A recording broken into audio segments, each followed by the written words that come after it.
Selamat sejahtera kepada Dr. Aritan dan rakan-rakan sekalian.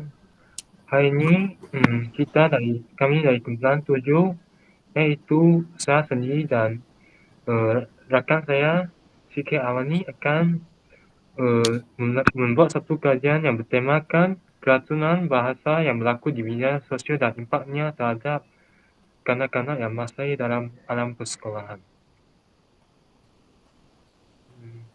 Pertama sekali kita akan tengok kepada aspek kajian. Pada era globalisasi ini, penggunaan media sosial terutamanya dalam kalangan remaja telah menimbulkan isu tentang penggunaan bahasa Melayu yang tidak betul yang dikenali sebagai keracunan bahasa. Keracunan bahasa ini merangkumi keterlaluan, kekecewaan, pencemaran, serta kesiapan yang telah mengacu kepada bahasa yang memberi maksud yang sama. Namun begitu, kerancuan dalam ayat bahasa Melayu di media sosial sering diamalkan oleh masyarakat pada masa kini. Antara keracunan bahasa yang sering digunakan di media sosial adalah penggunaan bahasa rojak, penggunaan bahasa dialek atau penggunaan bahasa yang salah. Selain itu, keracunan bahasa juga termasuk daripada aspek sebutan, ejaan, kosakata, istilah, dan radas bahasa. Dengan itu, keracunan bahasa ini selalulah dikesan di dunia teknologi, iaitu media sosial yang menjadi elemen penghubung antara seorang dengan seorang, seperti di media sosial seperti Twitter, Facebook, Instagram, WhatsApp, Telegram, dan sebagainya. Ia berlakunya kerana mungkin kehadiran segelintir masyarakat atau remaja yang tidak peka dalam berbicara bahasa Melayu. Yang merupakan gabungan perkataan bahasa Melayu dengan bahasa Inggeris dalam menerangkan atau meluahkan sesuatu perkara. Bahkan penggunaan bahasa rojak ini sudah diterapkan dalam diri kalangan masyarakat terutamanya di Malaysia. Kesan fenomena keracunan ini ke atas bahasa Melayu selaku bahasa negara dan bahasa kebangsaan Malaysia serta bahasa rasmi Malaysia ikut dibicarakan khususnya dalam konteks pertumbuhan dan perkembangan peradaban tinggi untuk negara bangsa Malaysia. Oleh itu, langkah-langkah dan inisiatif harus dilakukan untuk mengatasi masalah ini. Seterusnya saya akan menyerahkan kepada saudari saya.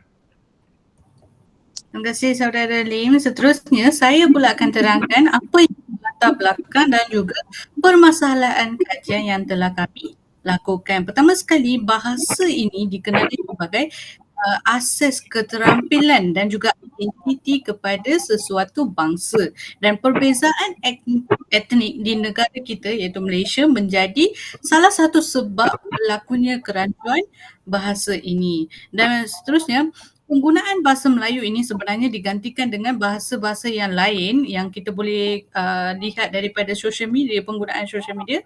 Contoh bahasa lain adalah seperti bahasa Inggeris ataupun bahasa ibunda pelbagai kaum yang terdapat di negara kita seperti bahasa Tamil, bahasa Mandarin.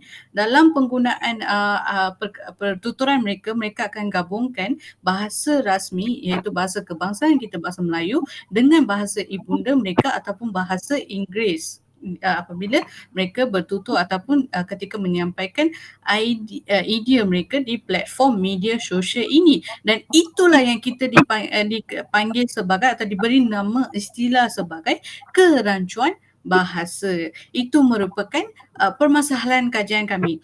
Dan kami ingin tekankan di sini adalah generasi Gen Z yang dipanggil Gen Z didapati semakin cenderung dalam menggunakan bahasa Melayu dan mereka tidak mengalami masalah dalam penguasaan apabila sampai kepada topik penguasaan bahasa Melayu. Apa sebabnya berlaku ini? Dan kami, itu adalah tujuan ataupun masalah yang dikaji oleh kami, iaitu penggunaan keracuan bahasa ini yang berlaku di sosial media mampu memberi impak yang negatif kepada generasi Gen Z ini yang sejak kecil lagi mereka telah didedahkan kepada media sosial dan mereka didedahkan kepada dunia digital ini, dan mereka menggunakan media sosial, berlakunya kerancuan bahasa dan mereka secara tidak langsung ia memberi efek kepada penguasaan bahasa Melayu mereka. Seterusnya mari kita lihat objektif kajian yang akan diterangkan oleh saudara Lim.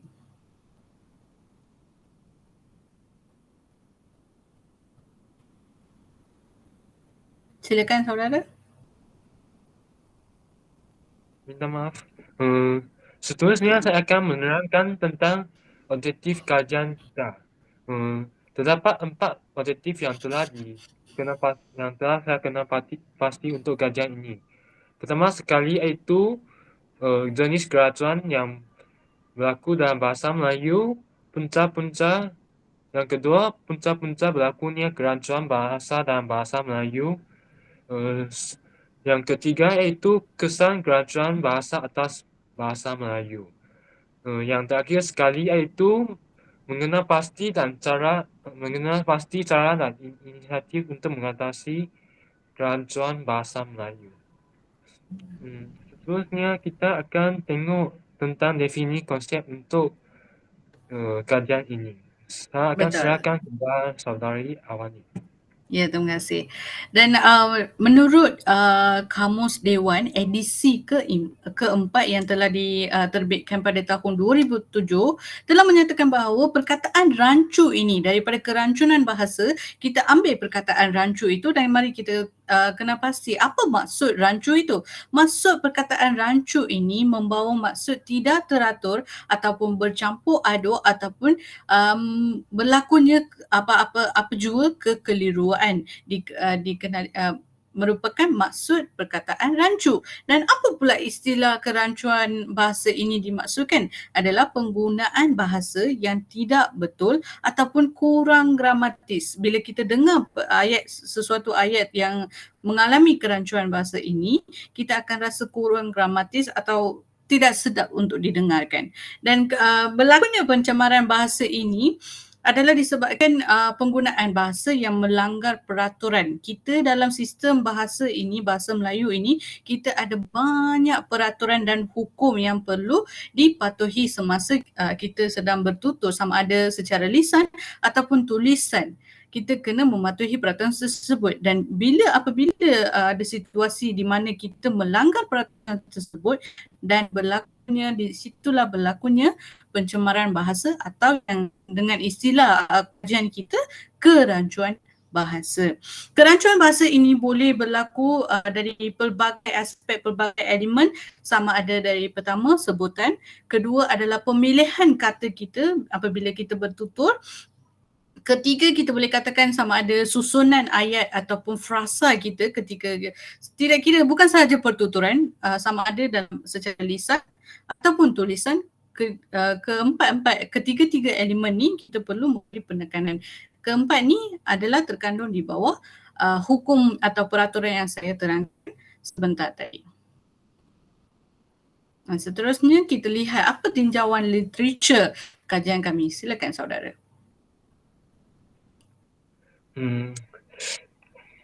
Untuk kajian ini, saya telah memperoleh 3 tinjauan literatur. Pertama sekali, menurut Rosfardila Abdul Rahman 2011, patriotisme mencakupi sikap langkah terhadap bangsa dan budaya dengan keinginan untuk menjaga dan mengekal supaya menjadi asas utama seluruh warga negara. Namun, masyarakat sebarangan bertindak mencampur adukkan bahasa Melayu dengan bahasa Inggeris. Tidak kira sama ada dalam pergaulan ataupun melalui pengkongsian dalam media sosial. Sifat cinta akan bahasa ini sepatutnya wujud dalam dirinya. Tanpa mengira kaum, agama, bangsa dan budaya. Kerana semuanya berpijak di atas bumi yang sama. Seseorang rakyat yang mempunyai perasaan cinta akan negara pastinya tidak akan sesekali mengabaikan bahasa kebangsaannya walaupun apa saja yang berlaku. Yang kedua iaitu menurut Tokyo Singh 2006 Beliau berkata bahawa penggunaan bentuk dan penggunaan bahasa Melayu yang bercampur dengan bahasa Inggeris sama ada pada tahap perkataan, frasa, ayat dan wacana merupakan gejala linguistik bahasa Melayu yang rancu. Pada realitinya memang tidak dinafikan bahawa penggunaan bahasa rojak sering digunakan di media sosial. Hal ini dikatakan demikian kerana remaja pada masa kini menganggap bahawa penggunaan bahasa rojak merupakan satu perkara yang moden. Penggunaan bahasa Melayu telah diselipkan dengan beberapa perkataan bahasa Inggeris. Biar kita ambil beberapa contoh, iaitu you nak ke mana. So, kita akan start sekarang.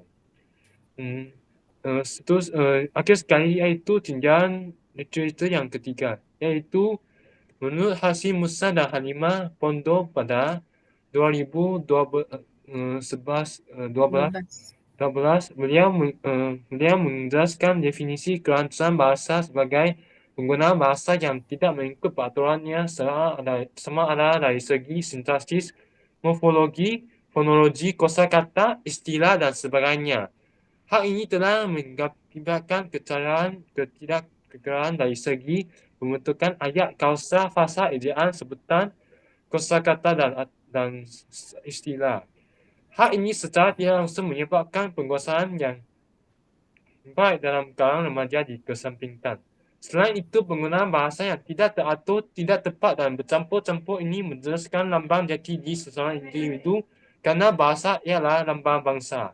Pemilihan negara bangsa tersebut akan terjelas apabila bahasa yang menjadi teras pemilihan negara ini diabaikan. Seterusnya, kita akan melihat metodologi yang akan diterangkan oleh Saladi Awani. Terima kasih. Dan untuk metodologi kajian ini saya boleh dikatakan apa yang dikatakan saya ingin terangkan terlebih dahulu apa dimaksudkan dengan metodologi kajian. Metodologi kajian ini merupakan sama ada pendekatan, instrumen ataupun cara analisis yang kita gunakan untuk mengumpul maklumat-maklumat yang bermanfaat bagi kajian yang kita lakukan. Dan untuk kajian yang kami lakukan ini, kami telah menggunakan kaedah temu bual yang berbentuk berstruktur. Kaedah temu bual ini kita boleh melakukan mempunyai tiga jenis temu bual yang kita boleh lakukan, sama ada berstruktur, separuh berstruktur ataupun tidak berstruktur. Dan kami memilih jenis berstruktur. Berstruktur maksudnya, untuk pengetahuan anda semua, berstruktur maksudnya kita melakukan temu bual secara formal di mana ia mempunyai secara sistematik, kita boleh katakan secara sistematik, di mana soalan akan disediakan terlebih dahulu, kemudian kita akan lontarkan semua soalan tersebut, soalan yang sama kepada beberapa penemu bual kita, dan jawapan adalah berbeza. Soalan yang dilontarkan adalah sama. Dan untuk kajian kami, saya memilih temu bual dan juga saya telah menemu bual dua orang siswi guru dari Institut Pendidikan Guru Kampus Ipoh, iaitu kampus kami sendiri, dan juga dua orang siswi daripada Institut Pendidikan Guru Kampus Raja Melewar, dan juga dua orang pelajar juga daripada kampus Politeknik Seberang Jaya untuk menerangkan ataupun berkongsi pendapat mereka. Kenapa? Sebab saya pilih dua platform ataupun dua alma mater yang berbeza adalah, pertama sekali saya memilih siswi-siswi daripada Institut Pendidikan Guru kerana mereka baru-baru ini pada bulan Jun, tak silap saya, mereka telah melaksanakan PBS, iaitu pengalaman berasaskan sekolah, dan mereka telah pergi ke sekolah. Dan kajian kami adalah kerancuan bahasa yang berlaku di sosial media ini mampu memberi impak kepada kanak-kanak dalam penguasaan bahasa Melayu mereka. Jadi saya telah membual mereka, keempat orang mereka, dan bertanya tentang pengalaman mereka di sekolah. Adakah betul-betul berlakunya kerancuan bahasa, dan ia memberi impak kepada mereka. Jadi saya mendapat informasi yang tambahan untuk membantu kami melaksanakan kajian ini. Manakala pelajar politik, saya pilih mereka sebab saya ingin tahu sama ada betul ataupun tidak berlakunya kerancuan bahasa di media sosial, sebab mereka akan lebih menggunakan media sosial, dan saya ingin menebubual mereka dan bertanya pengetahuan ataupun pengalaman sedia ada mereka tentang kerancuan bahasa yang berlaku di media sosial. Jadi saya telah menembubual seramai 6 orang daripada bidang ataupun peringkat persekolahan yang berbeza untuk mendapatkan maklumat tambahan mengenai kajian kami. Dan anda boleh lihat ini adalah bukti saya menggunakan platform digital kita menerusi Google Meet untuk menembubual dengan mereka, dan saya telah melontarkan soalan-soalan yang telah saya sediakan dan saya mendapat maklumat tambahan untuk kami melaksanakan kajian ini. Seterusnya kita lihat apa dapatan kajian kami ini sebenarnya. Silakan saudara. Menurut tembubuan yang dijalankan, didapati bahawa siswa dari Institut Pendidikan Guru, IPO dan Raja Malaya mengetahui tentang keracunan bahasa yang berlaku di media sosial melalui pengalaman bahasa sesekolah iaitu PBS. Mereka dapat mengenal pasti jenis-jenis keracunan bahasa Melayu yang berlaku di media sosial seperti penggunaan bahasa rojak. Selain itu, mereka juga mampu mengatakan punca-punca berlakunya keracunan bahasa Melayu di media sosial seperti masyarakat kini suka menggunakan bahasa Melayu bercampur dengan bahasa Inggeris semasa berkomunikasi atas talian di media sosial. Tambahan pula, mereka juga mengetahui kesan-kesan keracunan bahasa Melayu atas kanak-kanak 7 hingga 12 tahun yang baru menyentuh bahasa Melayu, iaitu akan menjejaskan penguasaan mereka terhadap bahasa Melayu sejak kecil lagi.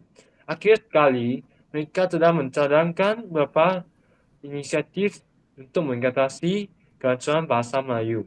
Bukan itu sahaja, pelajar dari Politeknik juga mengetahui tentang keracunan bahasa Melayu yang berlaku di media sosial. Tuntasnya, sumber maklumat mengetahui keracunan bahasa Melayu untuk kajian ini juga didapati melalui jurnal dan akhbar. Ya. Seterusnya kita akan pergi ke kesimpulan kajian ini. Baik. Secara kesimpulan, secara keseluruhannya, apa yang kami dapat daripada dengan melaksanakan kajian ini adalah kami tahu bahawa penggunaan media sosial ini merupakan salah satu faktor yang dominan, boleh dikatakan dominan dan menyebabkan berlakunya kerancuan bahasa ini, dan kerancuan bahasa ini semakin hari semakin berleluasa, dan kerancuan bahasa yang berlaku di sosial media ini sebenarnya tanpa kita sedari, ia mampu dan sedang memberi impak yang negatif terhadap penguasaan bahasa Melayu dalam kalangan kanak-kanak zaman sekarang. Kenapa saya kata demikian? Kerana kanak-kanak zaman sekarang didedahkan dengan digital, ibu bapa memberi telefon bimbit, telefon pintar di tangan mereka, dan mereka pun guna dan mereka mempunyai media sosial, dan mereka juga merupakan salah seorang pengguna media sosial. Dan apabila kerancuan bahasa ini berlaku di media sosial,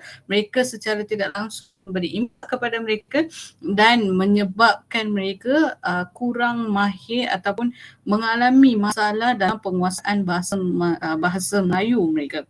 Dan inisiatif dalam memartabatkan bahasa Melayu negara kita tidak sah jika dikatakan, dan tidak pelik, dan saya terharu dengan bangga dengan inisiatif yang diambil oleh KPM, Kementerian Pendidikan Malaysia, adalah dengan pertama sekali mereka telah mengadakan satu kempen yang bertemakan cinta bahasa kita. Selain itu, seperti yang kita tahu, warga-warga pendidik semua tahu, kita akan melakukan sambutan Bulan Bahasa Kebangsaan setiap tahun. Ini merupakan salah satu langkah yang kita boleh laksanakan untuk mengurangkan kerancuan bahasa, untuk mengelakkan kerancuan bahasa dan juga memartabatkan bahasa Melayu kita di kalangan penutur jati. Dan juga peranan warga pendidik sebagai kita yang akan jadi bakal guru ini dalam bahasa Melayu, kita mempunyai peranan yang sangat penting ya. Kita tidak boleh lupa akan peranan kita. Saya berhasrat bahawa semua guru, tidak semestinya guru yang akan mengajar mata pelajaran bahasa Melayu, tetapi semua guru mampu memartabatkan bahasa Melayu dan juga mengambil inisiatif dalam mengelakkan atau mengurangkan kerancuan bahasa berlaku di media sosial dan juga di sekolah. Itu sahaja daripada kumpulan kami. Sekian, terima kasih. Stay.